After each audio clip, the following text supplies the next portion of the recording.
Hello students, good morning. Business study 11th class के students के लिए fifth chapter emerging modes of business की आज मैं एक दो केस स्टडीज़ डिस्कस करने जा रहा हूँ आप लोगों के साथ। और जैसा मैंने आपको कहा भी था लास्ट ट्यूटोरियल में कि आप सभी को केस स्टडीज़ भी पढ़ना है और केस स्टडीज़ मैं डिस्कस कर लूँगा आप लोगों के साथ। तो मैं देख रहा हूँ आप लोगों के कोई भी डाउट नहीं आ रहे हैं केस स्टडीज़ को लेकर। और बिज़नेस स्टडी में केस स्टडीज़ बहुत ही इम्पॉर्टेंट है। 12th क्लास में तो केस स्टडीज़ आप लगाइए अप्रॉक्स 80% तक आती है। तो 11th क्लास से ही आपको केस स्टडीज़ के लिए प्रिपेयर होके चलना है। केस स्टडीज़ बहुत डरावना नहीं होता, बहुत ही ख़तरनाक नहीं है। इसमें आपको दिक्कत तब आती है जब आपके कंसेप्ट्स क्लियर नहीं होते हैं। अगर आप लोगों ने टॉपिक अच्छे से नहीं पढ़ा है उस चीज़ का, तो वहाँ आप लोगों को कहीं ना कहीं दिक्कत आती है।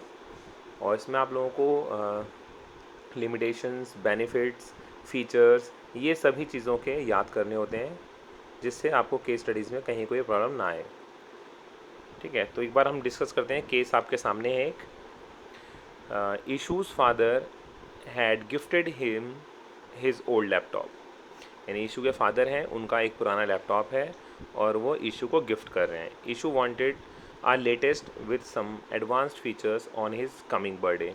लेकिन ईशू क्या चाहता है, वो एक नया लैपटॉप चाहता है जिसके अंदर कुछ अच्छे फीचर्स हों और उसके बर्थडे पे वो चाह रहा है उसे नया लैपटॉप मिल जाए।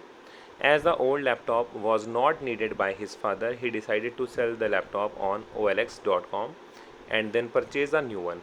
अब ईशू के पापा को तो ज़रूरत है नहीं पुराने लैपटॉप की, तो वो चाह रहे हैं कि इसको बेचकर कोई नया परचेज़ कर लें। और किस पे? OLX.com।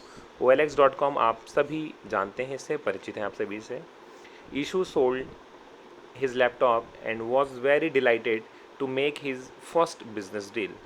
अब ईशू ने क्या किया, उसे सेल कर दिया अपने लैपटॉप को, और वो बहुत खुश भी है अपनी इस पहली बिजनेस डील से। While making his purchase of new laptop from Flipkart.com, he read a notice about some relief material being collected for Uttarakhand flood relief work. He informed his friends about the relief material. They formed a team of 5 students and decided to collect the material from their neighborhood and send for relief work। तो इन्होंने जैसे यहाँ पे case दिया हुआ है कि उत्तराखंड में रिलीफ वर्क एक चल रहा है जिसके लिए कुछ मटेरियल की, कुछ सामान की ज़रूरत है। तो इन्होंने 5 स्टूडेंट्स की टीम बनाया और अपने आसपास से ही और अपने घरों से उस चीज़ को इन्होंने कलेक्ट किया और रिलीफ फंड के लिए इन्होंने उसको देने का प्लान किया। To sell and purchase laptop, Ishu did not use traditional mode of business. What advantages did Ishu get by not using traditional mode? Give 3 reasons for the same. अब यहाँ पे कह रहे हैं कि ईशू ट्रेडिशनल तरीका भी अपना सकता था। वो अपने फ्रेंड से पूछता या फिर और भी कई जगह किसी शॉप पे जाता, वहाँ जाके बोलता जी मुझे लैपटॉप अपना सेल करना है, आप मुझे इसके कितने पैसे देंगे। हाँ, इस तरीके से भी कर सकते हैं, जैसे कि नॉर्मली होता है काम कि अपने सामान को हम डोर टू डोर या लोगों तक पहुँचाते हैं, कहीं शॉप पे जाके सेल करते हैं और फिर हमें पैसे मिल जाते हैं। लेकिन ईशू ने क्या किया, उसने OLX.com ऑनलाइन एक प्लेटफॉर्म है जहाँ पर उसने इसको पोस्ट किया और वहाँ से इसे क्या मिला, पैसे ट्रांसफ़र हो गए और वो लैपटॉप कलेक्ट करके जिसको नीड होगी वो ले गया होगा। तो ये एक अलग तरीका है। ठीक है, और उसने क्या किया, अपना लैपटॉप परचेज़ भी कर लिया उसने Flipkart.com से आसानी से, और जो उसका पैसा है वो सारा कहाँ जा रहा है, रिलीफ फंड के लिए। तो यहाँ मुझे बताना है कि जो उसने ट्रेडिशनल बिज़नेस यूज़ नहीं किया है उसका क्या बेनिफिट हुआ उसे। ठीक है, तो इसके बारे में हमें डिस्कस करना है। तो सबसे पहले मैं आपसे पूछना चाह रहा हूँ, ये बिज़नेस का कौन सा टाइप है? जैसे आप लोगों ने पढ़ा था ना B2B, B2C, इस तरह से आप लोगों ने बिज़नेस के टाइप्स भी पढ़े थे, किस टाइप के होते हैं। तो यहाँ पर है ये C2C, कस्टमर टू कस्टमर। ठीक है, यहाँ पे सेल करने वाला भी कौन था, कस्टमर था, और परचेज़ करने वाला भी कस्टमर ही था। यहाँ कोई मैन्युफैक्चरर या कोई फर्म नहीं थी जिसने अपना सामान सेल किया है। ओके, तो थोड़ा आपको याद आया होगा, लास्ट लेक्चर्स में आप लोगों ने कहीं ना कहीं देखा होगा इस चीज़ को।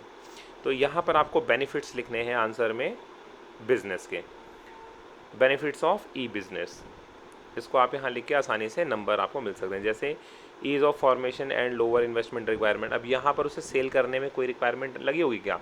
नॉर्मली हर कोई नेट सर्फिंग करता है, नेट चलाता है, नेट यूज़ करता है, तो इंटरनेट पे उसने आसानी से इसको पोस्ट कर दिया, कोई भी खर्चा नहीं आया उसका। कन्वीनियंस, बहुत ही आसान मेथड था, यहाँ पे कोई दिक्कत आई? कोई भी दिक्कत नहीं आई उसे। आसानी से क्या हुआ, उसने पोस्ट भी कर दिया और आसानी से उसने सेल भी कर दिया, पैसे भी मिल गए। स्पीड, यानी उसने कम टाइम में बहुत सारे लोगों तक अपनी रीच बना लिया। अगर वो डोर टू डोर जाता और सभी शॉप्स पे अगर जितना उसको प्राइस आई है उसके लिए वो विज़िट करता, तो एक दिन में 2 दुकान या 3 दुकान पे ही जा पाता, 3-4 शॉप पे जा पाता हो। लेकिन OLX पे डालने पर उसने काफ़ी दूर तक अपने लैपटॉप की जो सेल है उसको उसने फैला दिया। ग्लोबल रीच, और ये हो सकता है जहाँ जहाँ OLX है वहाँ तक वो उसको पहुँचा सके, उसकी रीच वहाँ तक हो सकती है। कोई यहाँ पर पेपर वर्क नहीं होता है, आसानी से सिर्फ एक क्लिक पे उसने आसानी से उसको पोस्ट किया और पैसे कमा लिए। तो ये बेनिफिट है ई बिज़नेस का। ट्रेडिशनल बिज़नेस में बहुत ही प्रॉब्लम भी क्रिएट हो जाती हैं। तो एक छोटी सी केस स्टडी और देखते हैं हम। जैसे यहाँ पर है एक, विजय wanted to sell his motorbike but could not get any buyer. On his friend's suggestion, he posted his motorbike image for sale on OLX.com and found a buyer within 3 days. Name the type of e-business. तो जैसे मैंने आपको पीछे discuss किया था वैसा ही same laptop वाला case यहाँ पर है। विजय अपनी बाइक सेल करना चाह रहा है लेकिन वो अपनी बाइक सेल नहीं कर पा रहे हैं। तो उसके फ्रेंड ने कहा कि आप क्या करिए, इसे OLX.com पे पोस्ट कर दीजिए इसकी इमेज। तो ये कौन सा टाइप हो गया बिज़नेस का? C2C है ना, कस्टमर टू कस्टमर। यहाँ पे सेल करने वाला भी कस्टमर है और परचेज़ करने वाला भी कस्टमर है।